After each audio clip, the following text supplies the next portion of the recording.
It was a wonderful summer sunny day in Beaumont, California. As I stepped outside my home with a cup of hot coffee in my hand, looking on the vapor that went up from the coffee cup, I was grateful for my wonderful home, wife, and children that were calling me for breakfast. "Daddy, it's time for breakfast. Daddy, breakfast."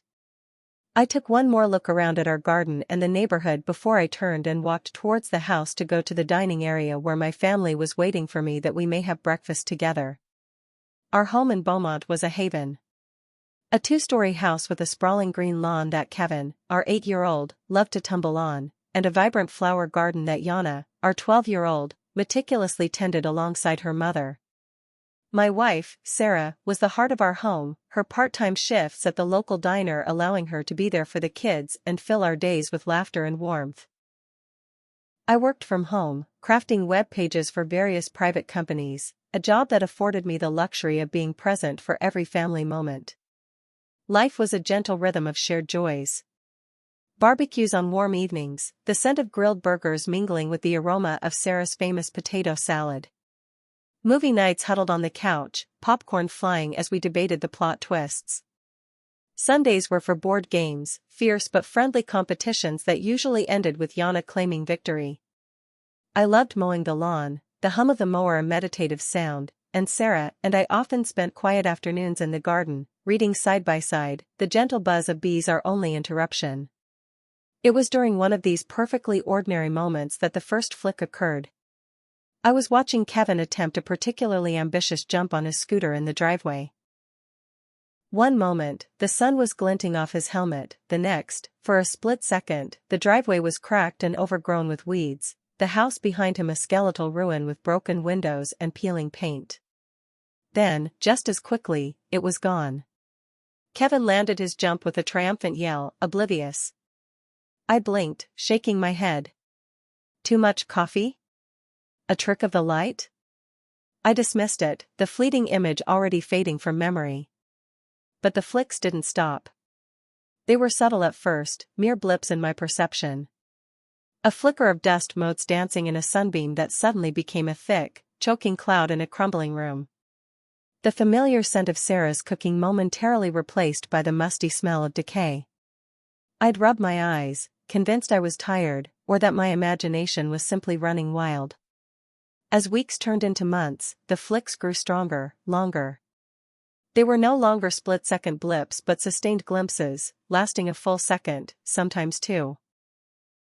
I'd be sitting in my home office, designing a sleek new website, and the clean lines of my desk would warp into splintered wood, the vibrant wallpaper replaced by stained, peeling plaster.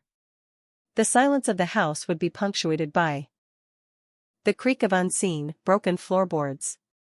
I started researching in secret, late at night after everyone was asleep. Visual disturbances, temporal lobe epilepsy, dissociative episodes. The search results were a terrifying rabbit hole.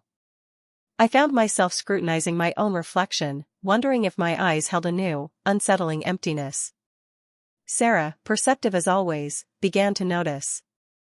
"Honey, are you all right? You seem distracted lately." "Just work," I'd mumble, forcing a smile, but it was getting harder to hide. One evening, during our usual family dinner, it happened with an alarming intensity. We were all at the dining table, the aroma of spaghetti bolognese filling the air, Kevin recounting his day at school with animated gestures, Yana giggling. Suddenly, the voices faded. The vibrant colors of the meal drained away. My family vanished, replaced by empty, broken chairs around a bare, dust-laden table. The walls were riddled with holes, the ceiling stained and collapsing in places. Spiderwebs, thick and gray, clung to every corner, every broken fixture. I was sitting alone in a derelict husk of our home, the silence deafening, the air thick with the smell of abandonment. My eyes, I knew, were empty, seeing only this desolate alternate reality.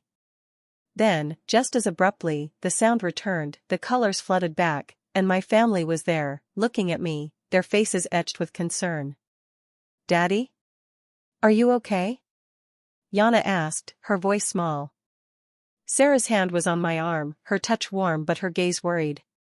"You just zoned out, honey. For a good minute." The flicks were no longer confined to my office or the garden. They could strike anywhere, anytime within the house. I'd be in the living room, watching a movie with the kids, and suddenly the comfortable sofa would be torn and rotting, the television screen shattered, the room plunged into a chilling darkness. I'd be in the basement, retrieving something, and the neatly organized shelves would transform into crumbling wreckage, the concrete floor cracked and littered with debris. The increasing frequency and vividness of these alternate visions began to truly frighten Sarah. My attempts to brush them off became less convincing. The silent, empty stares, the sudden shifts in my demeanor, they were undeniable. "You need to see someone," Sarah said one evening, her voice firm, her eyes pleading. "A doctor. Please. We're worried about you." I looked at her, then at the innocent faces of Kevin and Yana, who were watching me with a mixture of confusion and fear. The thought of my family seeing me like this, of the worry I was causing them, finally broke through my denial. The flickers were no longer just my private torment, they were now affecting the beautiful life we had built.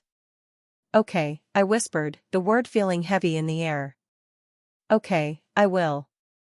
The decision was made. The journey into understanding this strange, terrifying phenomenon had begun. And as I looked at my family, I wondered what other